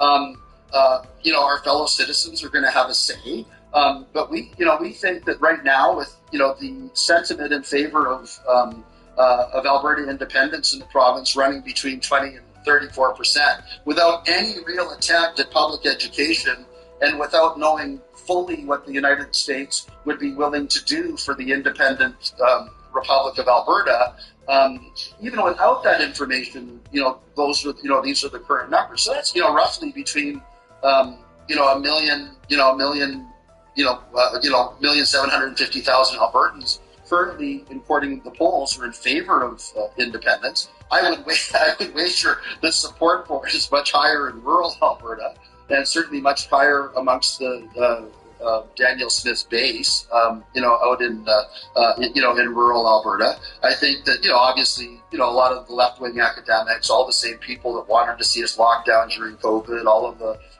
people with socialist tendencies in the province, are going to have a tough time swallowing this. But I think honestly, given the ability to do this, given a massive marketing budget for For more, let's bring in Steve Moore. He's his committee to Unleash Prosperity co-founder and co-author of Trump Economic Miracle. We're also joined by Power of the Future founder and executive director Daniel Turner. Steve, I got to go for you because I know you're a big fan. Like, you've written books about the economic success of Donald Trump, but you don't like tariffs. I'm not a big fan of them. And look, I'm a free trader. I knew Milton Friedman. And Yes. Milton Friedman was, the number one free trader of all time. Trump has used tariffs pretty effectively as a negotiating tool in his first term, and so far he's done the same with a lot of these countries. I think it's a little dangerous strategy because I don't think we want to see a trade war. It is true that tariffs will cause prices that will rise, but I think at the end of the day, Trump is such a master negotiator that I think he will prevail. And with respect to Trudeau, look, Trudeau is a dead man walking politically, and I think what he's doing, I think he's trying to run in Canada as kind of the anti-Trump. So he's trying to build his support by going against Trump. I don't think that's going to work. So just a follow-up on the free trading argument, because the president would say, well, how is it free trade when all these countries already have tariffs on us, and we're just simply leveling the playing field and saying, well, you have a tariff on us, so we're going to have the same tariff on you. Well, that's right, and you're exactly right, Katie, with the facts that we do have the lowest tariffs in the world. Now, I happen to think we've actually benefited from that because we've gotten a lot of low-priced products into our country, and that's helped consumers. But I think in the end of the day, look, if Trump can pull this off, then we're going to actually have freer and fairer trade, and everybody's going to be better off. But I don't want to see a trade war because that could be really bad. Daniel, where are you at on this? Because right away we've seen a lot of adjustments. Honda bringing in manufacturing and chip manufacturing coming our direction. Where are you at? And that's all positive, but I think one of the things that tariffs is doing is revealing a lot of problems with our economic system. And for example, the Ontario Premier said, well, if you have these tariffs, I'm going to shut off electricity to Michigan, Wisconsin, and New York.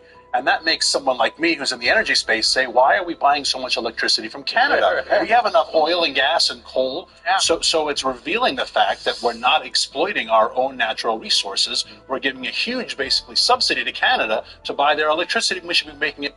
Yet another sign today of the Trump administration's use of confusion as its negotiating currency. A day after launching a trade war with Canada, Washington granted a temporary exemption to the auto industry.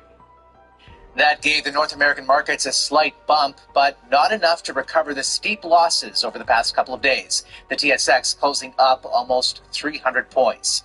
We're also learning more about that nearly 50-minute call between Prime Minister Trudeau and U.S. President Trump today. CTV senior political correspondent Michael Couture has been digging into the details of that conversation. And Mike, the two countries characterizing that chat in very different ways. What can you tell us? Well, Omar, a senior Canadian government source describes the phone call as heated at times, with the U.S. proposing to remove some of their tariffs if Canada removed all of theirs. Justin Trudeau reportedly told Donald Trump Canada would only repeal its countermeasures if the U.S. lifted all of their tariffs. Despite that, Trump says the call ended in a somewhat friendly manner, and there was some progress. They're going to give a 1-month exemption on any autos coming through USMCA. That carve-out was driven by a call Trump had with the heads of Stellantis, GM, and Ford. Other reciprocal tariffs are still scheduled to go into effect on April 2nd. Ontario's premier doesn't want to reprieve. Once tariffs I need you to look for survivors, so do any threats. We're on the same page. Zero tariffs, and we are not going to budge. In a post on social media, President Trump said the quote fentanyl from Canada remains the reason for the tariffs. He added, Trudeau told him it's gotten better. Trump responded, quote, that's not good enough. Trump also wrote Trudeau was unable to tell him what the next federal election would be, using that the Prime Minister was using this issue to stay in power. It's not true that we will go through this psychodrama every 30 days. Now, American officials claim border security is the main issue in this trade war. That did come up in a call today between Jolie and Secretary of State Marco Rubio. No need to make it worse. You got it? Other reasons. The Canadians will cause war. Oh, you want to be friends? Jack? Is that it?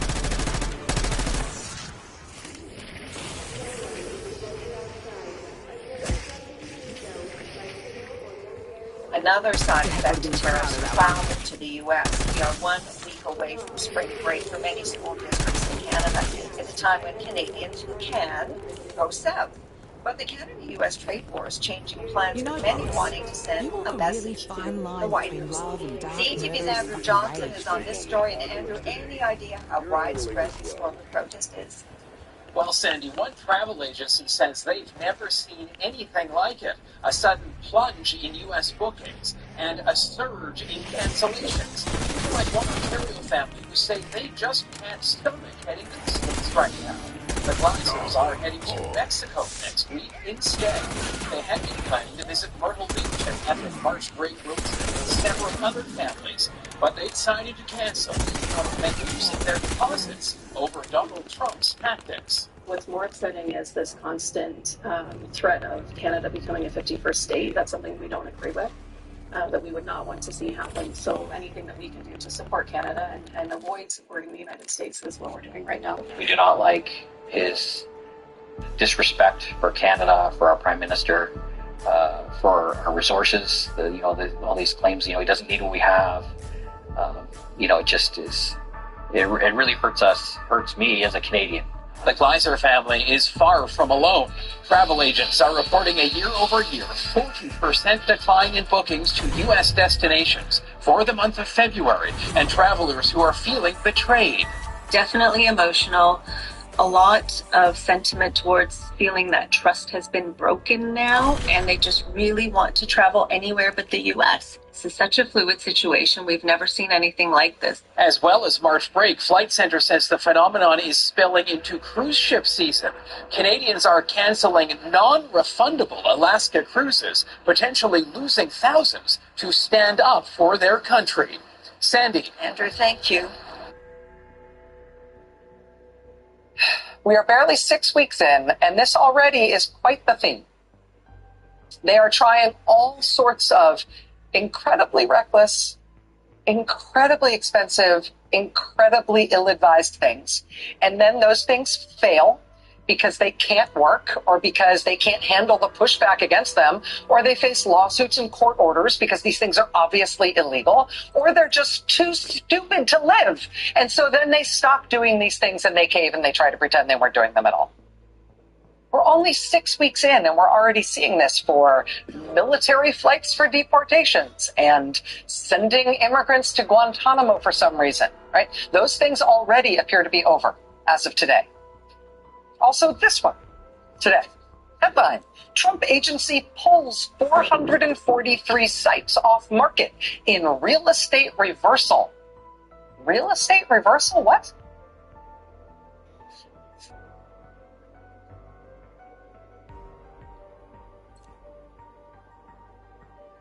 The Canada-U.S. trade war has some travelers here at home opting out of trips to the States. Travel agency Flight Centre says 1 in 5 customers have canceled U.S. vacations over the last 3 months. CTV's Heather Centerin joining us now with more on this. And Heather, you spoke with a local family who actually did this for their March break trip. They went ahead and booked somewhere else. They're swapping out Myrtle Beach for a different beach, Tony. The family from Paris, Ontario says it was an easy choice to make as they don't want to support the American economy right now.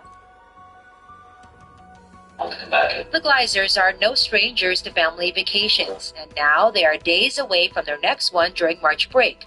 The original destination was Myrtle Beach, North Carolina. Last time we went on the road trip to head to Myrtle Beach, it was pretty fun. This was their 2022 trip there. The 2025 one was booked last summer. We would have eaten in restaurants, we would have shopped in stores, we were staying in a hotel. We would have spent a considerable amount of money. But last month, the family changed their plans. What inspired the pivot? Really, the tariffs and the threats against Canada. The Gleisers say they no longer want to support the U.S. Attacks on Canada, the trade, just breaking up all the trade agreements that we have with them. They're no longer someone to look up to and respect. Their new destination, the Mayan Riviera in Mexico, a country they've been to before. The last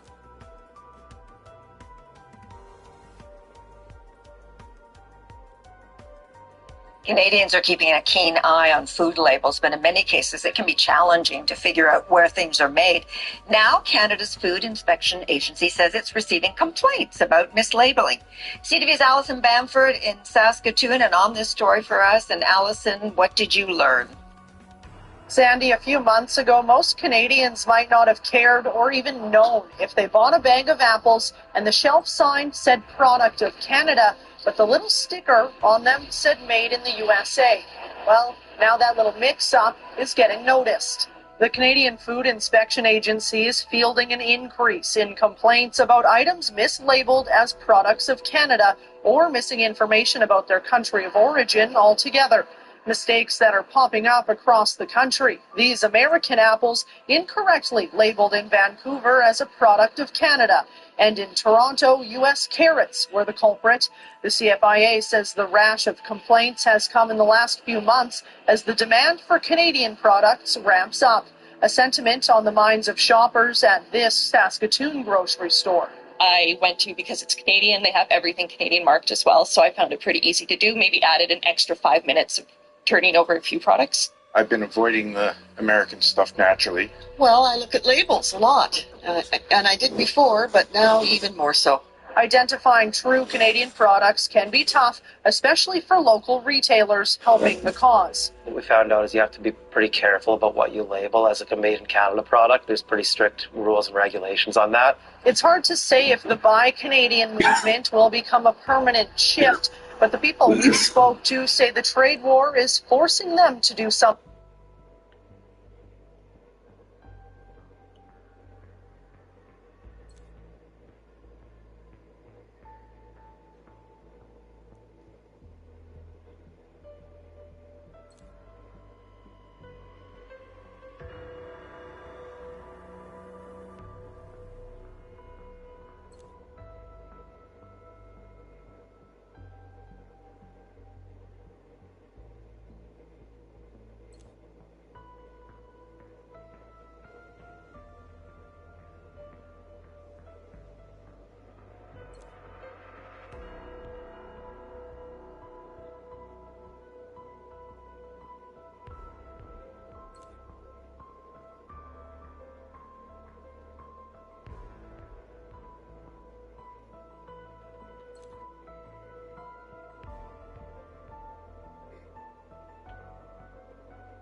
Hi, Snap. Please save it. Yeah, I'm going to skip over. This is crazy. I have to walk back to the Airbnb right now.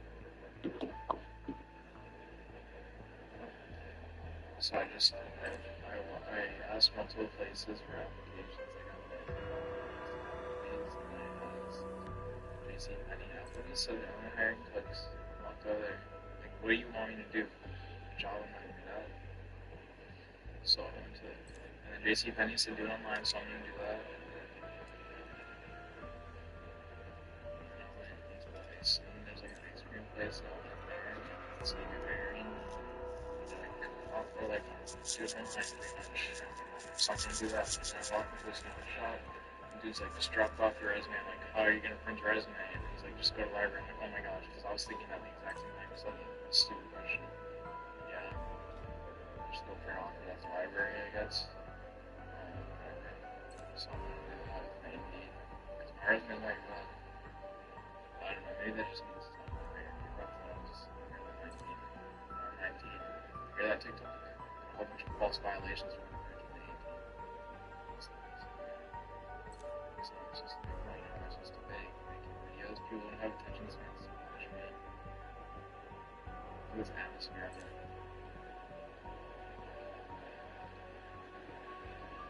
So, I don't know how to install it properly. As opposed to just really somewhere it's actually back to the Airbnb and it's like, I'm not in great. I literally physically cannot be at the motel. I'm sorry I said a good Airbnb. The one I'm at right now is $49 and it's like, I don't think I can reserve it for 4 days and stuff on Airbnb. That's what I'm asking for, just give me 2 weeks or something. Because then I would be able to.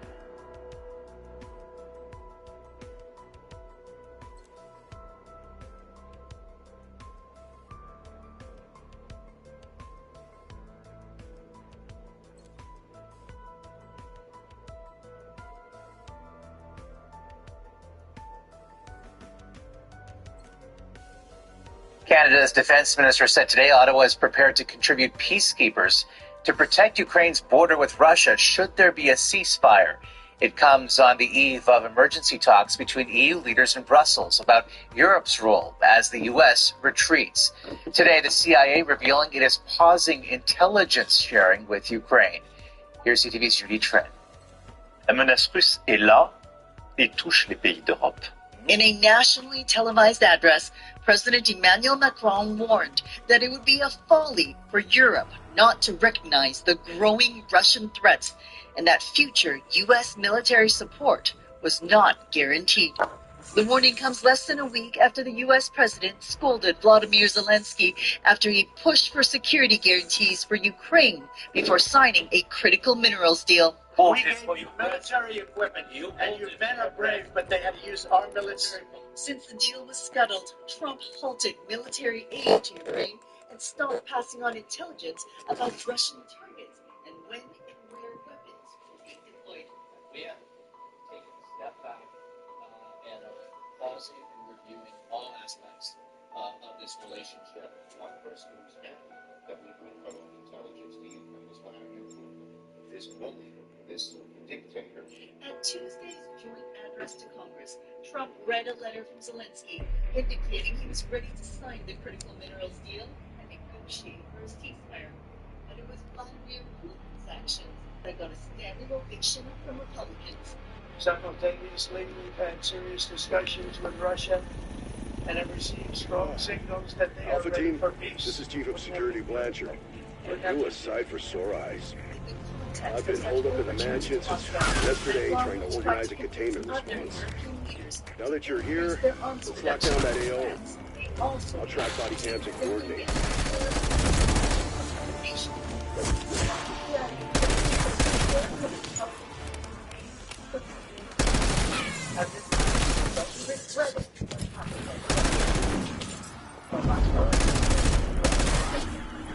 Insta-kill.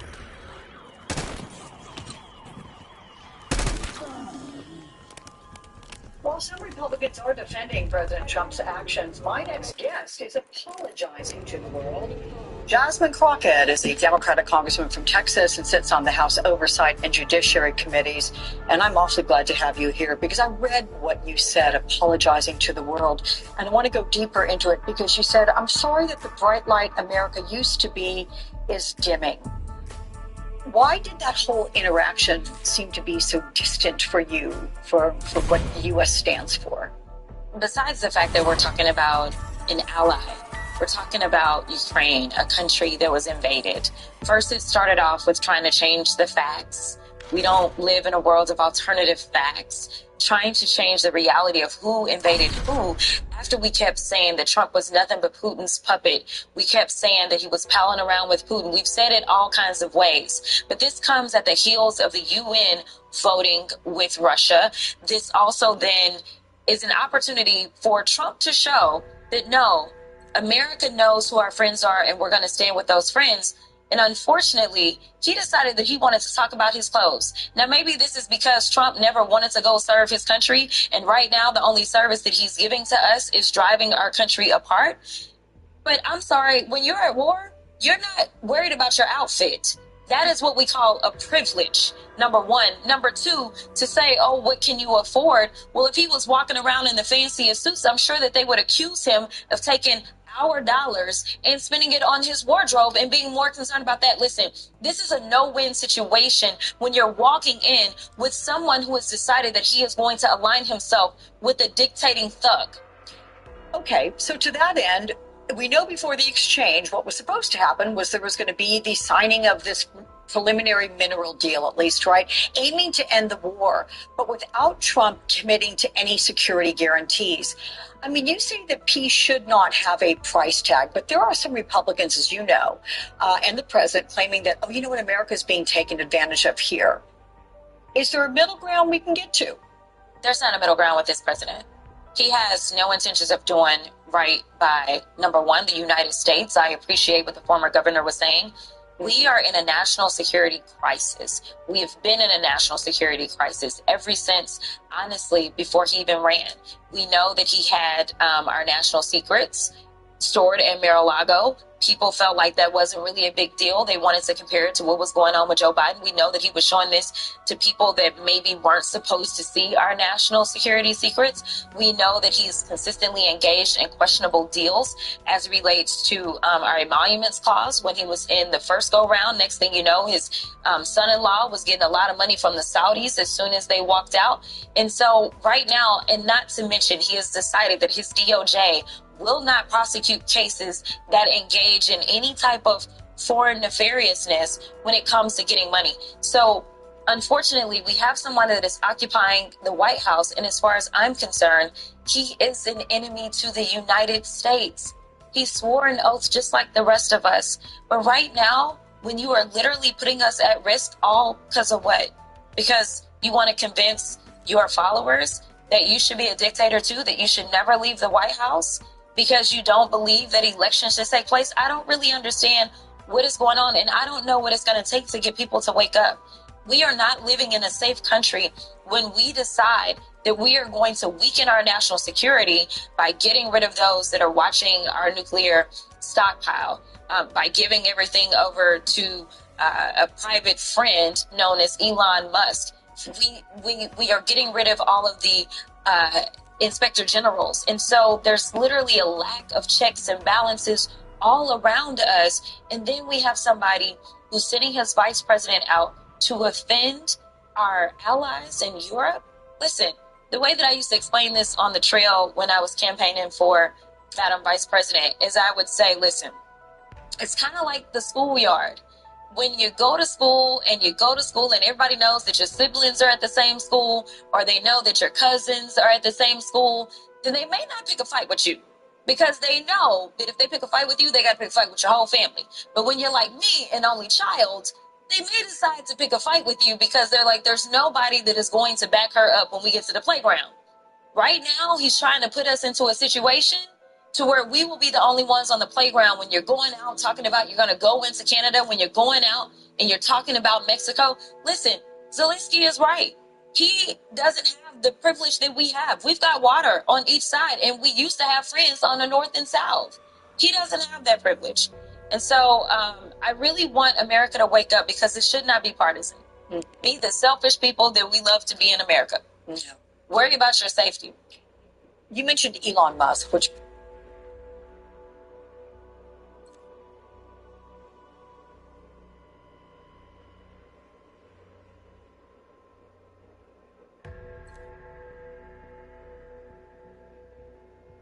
Unfortunately, the day is finally here. The Trump tariffs have actually been passed on Canada, and Canada has also retaliated with a two-stage tariff plan against US on all DR imports. So the real question is going to be, how is this going to impact the Calgary real estate market in 2025?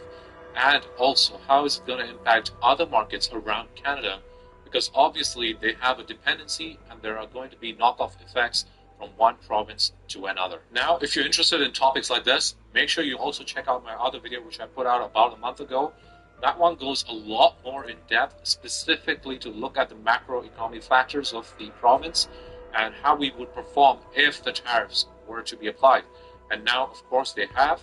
And now we have a lot more information than I had back then, but it gives you a good overall picture. In this particular report, what we're going to do is we're going to cover how I think things are actually going to play out now that we have the exact figures and timeline. But before we get started, hey guys, it's Ashar, your Calgary Realtor, and I love serving clients in the Calgary real estate market to help them better understand how the economy and political situation is going to play out over the next few years. We take the data very seriously to understand how they can make better decisions going forward, whether they're looking to buy, sell, or invest. So if that's you, and if you are looking to make a move in the Calgary real estate market in the next 6 to 12 months, definitely reach out. I always tell everyone, you want as much time as possible on your hands. You do not want to make a last-minute decision, because there's a different game plan depending on what you're planning to do in the Calgary real estate market. Now, of course, with the Trump tariffs being announced, there is panic on the streets. Buyers, sellers, all wondering what to do. The general sentiment for buyers is quickly to back off. A lot of buyers that I have conversations with are already active and looking at properties on a day-to-day basis. All of a sudden say, I do not want to look for any more properties right now. I want to see how this plays out. But guess what? So are the other 1,000 buyers saying the exact same thing. So what does that do? That drives the market sentiment down in the demand side. What's happening on the supply side? And that is for sellers. Sellers are also panicking. So sellers who were anticipating to sell in the next 1, 2, or 3 months, all of a sudden are hearing the word recession, are hearing the word crash, and they want to get out. So they want to sell their property as soon as possible. What does that create? That creates an imbalance. All of a sudden, you're going to get panic sellers come onto the market, and at the same time, you're going to get buyers back off. So who is going to benefit on all of this? Of course, it's going to be the buyers who stay for the next 2 to 3 weeks in the market. And I cannot emphasize this enough. Like Warren Buffett says, when there's blood in the streets, that's when you want to be finding good opportunities. You do not want to ride the euphoria. And that's what we saw in the last 2 to 3 years. And that's what led to the incredible gains that Calgary has seen. Fox Business Alert, there's a collective 5-alarm tariff fire among food distributors, and their message is blunt. Now that tariffs are in effect, your cost for food and apparel and things like that will go up because of the Trump tariffs. Target CEO warning consumers could see price hikes within days. Snack giant Mondelez has already raised prices on several products, and Walmart says food price hikes are causing frustration and pain. And then the USDA says food prices, including beef and chicken, will increase by 2.2% this year, going in the wrong direction. In the middle of this tariff food fight lies the meatless sector. On average, plant-based meat costs about 43% more than animal meat. Sales of the specialized food have seen a significant contraction since the height of its popularity in 2020. But now with tariffs sending the food sector into a fearful feeding frenzy, one plant-based food producer is working to capitalize on the crisis. Peter McGinnis is the CEO of Impossible Foods. He joins us live from Anaheim, California, home of Expo West, one of the largest natural foods trade shows, where Impossible Foods is unveiling meatless steak bites. Peter, hi. Peter, I got to first ask you, what is the chatter at the Expo about tariffs and how they'll affect input and ingredient costs? Yeah, I think it's kind of spooking everybody. You know, it's this undercurrent and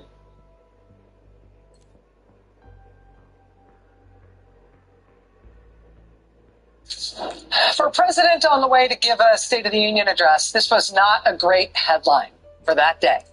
Quote, Atlanta Fed shock sounds Trump session warning. The Federal Reserve Bank in Atlanta forecasting yesterday that the U.S. economy, American GDP, is shrinking right now at an annualized rate of 2.8%, minus 2.8%. Now, that is just one forecast. It's an early forecast. But, you know, Trump session is not a great headline for a President Trump on the day of his first big speech. But here's another one from today, the morning after his big speech. Quote, private employers added just 77,000 jobs in February, far below expectations. And again, this is just a forecast, in this case from private industry. We don't get official hiring numbers until the monthly official jobs report comes out the day after tomorrow. But 77,000 is less than half the new jobs that were created last month. And it's half of what Wall Street has been expecting. It's all very worrying economic news. And it comes on top of Wall Street posting its worst loss of the year this week on Monday, when Trump announced that he was going through with his tariff plan on Canada and Mexico and China. Some of those losses in the markets were regained today after Trump had second thoughts and walked some of that back. But barely 6 weeks into this second Trump presidential term, economic indicators are blinking red in response to Trump's action as president. But, you know, they're called economic indicators for a reason. Measurements like these, measurements like the jobs report and GDP and economic growth, all these things, they're supposed to indicate what is going on in the economy. They're supposed to help the public and businesses and policymakers understand what is happening with the economy. What if they could just change those indicators, though? Turn the lights off so they didn't blink at all, red or otherwise. What if they could just change what these numbers mean and whether they indicate anything real about the economy? When I said at the top of the show I had a big warning for you, this is what it's about. Over the weekend on Fox News, Trump's newly appointed Commerce Secretary, Howard Lutnick, floated the idea of changing the way we calculate GDP in this country. Lutnick says he wants to take government spending out of the equation. Just take that out and say that's not part of it, which would, of course, obscure the effects of everything Trump does in government, let alone his top campaign donor who's given free rein to do whatever he wants to the government. It also turns out Elon Musk, the president's top campaign donor, is into this idea. On Friday, he himself posted online that we should change the way we calculate America's economic growth, America's GDP. Never mind the pesky concerns of economists about interference in the federal data. We should just calculate it in a different way, a better way, a way that suits them better. In the category of watching what they do and not what they say, though, here's something that Commerce Secretary Howard Lutnick has just done. The Wall Street Journal was first to report that Secretary Lutnick has now disbanded 2 advisory committees whose job it is to make sure that the economic data from the federal government are accurate. An expert who worked on one of those now disbanded committees tells the Wall Street Journal that their work, quote, goes to the essential transparency of these statistical agencies. When you remove that transparency, then that diminishes trust. Already just 6 weeks in, Trump has taken a number of actions that have potentially disastrous economic consequences in this country, and in many ways, the country is already feeling them. If they are going to cook the books so that economic